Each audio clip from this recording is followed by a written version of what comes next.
En primer lugar, un saludo muy afectuoso para todos y en especial para nuestros alumnos, a los que ya empezamos a echar de menos. El colegio está afrontando con total entereza esta situación tan adversa que estamos atravesando. Desde hace unos días, y observando cuál era la evolución del coronavirus en otros países y también en otras comunidades autónomas de España, tomamos las medidas necesarias para garantizar el acompañamiento no solo a nivel académico, sino también formativo de nuestros alumnos y, cómo no, para dar el apoyo tan necesario en estos momentos a las familias. El colegio cuenta con la infraestructura telemática adecuada y los profesores nos hemos estado preparando para poder dar respuesta en una situación como esta.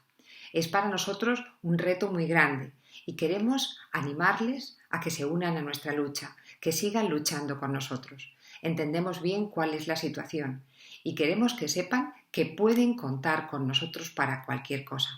Profesores, departamento de orientación, pastoral, la biblioteca del colegio, el personal no docente y, por supuesto, todo el equipo directivo nos ponemos a su disposición porque es el momento de estar más unidos que nunca y porque tenemos la esperanza firme de que en breve volveremos a estar juntos. Mucho ánimo. Nos vemos pronto.